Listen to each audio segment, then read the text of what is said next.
Lucknow police मुख्यालय में table कुर्सी और माइक सब सेट हो चुका था।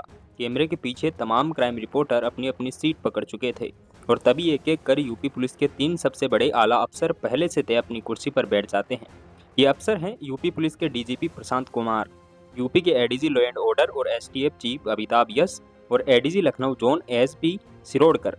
हाल ही के वक्त में यूपी क्या देश के किसी भी राज्य में किसी डकैती के केस को लेकर रिपोर्टरों से सवाल के जवाब देने के लिए इतना बड़ा लश्कर शायद ही कहीं इकट्ठा हुआ हो। पर यह मामला थोड़ा दूसरा था। बात डकैती की नहीं, सवाल डकैती से जुड़े मंगेश यादव के उस एनकाउंटर का था जिसे यूपी पुलिस पर उंगलियां उठ रही थी। पर कमाल देखिए, डकैती से लेकर राज्य की जीडीपी तक की बात डीजीपी साहब ने कर दी, लेकिन मंगेश यादव के एनकाउंटर पर उठ रहे सवालों का एक भी जवाब ऐसा नहीं दिया जो असली या फिर फर्जी एनकाउंटर के शक को दूर करता हो। यूपी पुलिस ने पूरी तैयारी के साथ प्रेस कॉन्फ्रेंस की थी। प्रेस कॉन्फ्रेंस के बीच बाकायदा कुछ ऐसे वीडियो भी चलाए। इस वीडियो के जरिए 28 अगस्त की दोपहर करीब 1:15 सुल्तानपुर के भरत ज्वेलर्स में डाका डालने वाले 5 लुटेरों की तस्वीर बिल्कुल क्लियर दिखाई गई। इतना ही नहीं, यूपी पुलिस ने इन तस्वीरों का ग्राफिक का वैसे ही इस्तेमाल किया जैसे अमूमन न्यूज चैनल वाले करते हैं। इन लुटेरों की इमेज को फ्रीज कर 1 से 5 नंबर की गिनती दिखाई गई और सर्कल में उनके नाम भी। ये सारी मेहनत इसलिए थी ताकि ये दिखाया जा सके कि इस लूटपाट में जो 5 लुटेरे शोरूम के अंदर थे उनमें से एक मंगेश यादव भी था। हालांकि चेहरा किसी का नहीं दिख रहा था।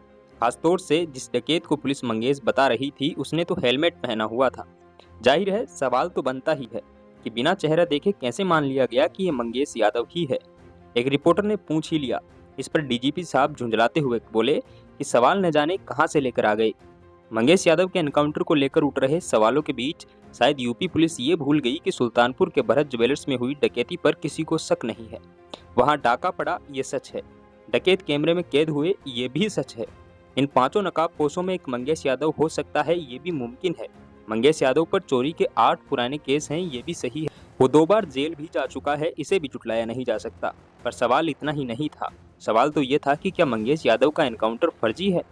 क्या मंगेश यादव को 2 दिन पहले ही उसके घर से उठा लिया गया था? तो इसका जवाब देने के बजाय प्रेस कॉन्फ्रेंस के दौरान मीडिया को वीडियो की शक्ल में मंगेश यादव की मां और उसकी बहन के ये बयान दिखाए गए। इन दावों के बीच ये वीडियो 3 सितंबर का है, यानी उस वक्त का जब पुलिस मंगेश यादव को उसके घर ढूंढने गई हुई थी। प्रिंसी यादव।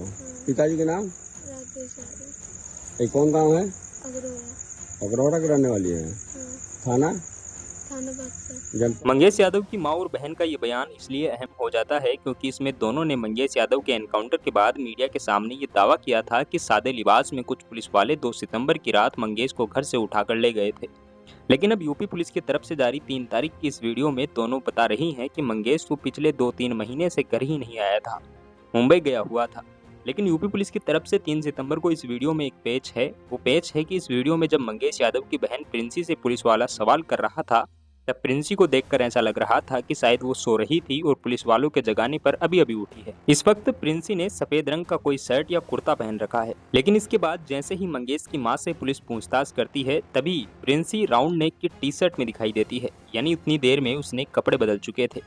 वैसे राज्य के इन 3 बड़े आला अफसरों के हिसाब से डकैती की जो पूरी कहानी है वो कुछ यूं है। इसकी साजिश काफी पहले बुनी गई थी, फिर 2 बार भरत ज्वेलर्स की रेकी भी की गई थी। प्रेस कॉन्फ्रेंस में रेकी की तस्वीर भी दिखाई गई। इतना ही नहीं, रेकी करने वालों के नाम भी बताए गए। इस मामले में आपका क्या सोचना है? मंगेश का एनकाउंटर फर्जी है या फिर असली? कमेंट सेक्शन में हमें जरूर बताइएगा।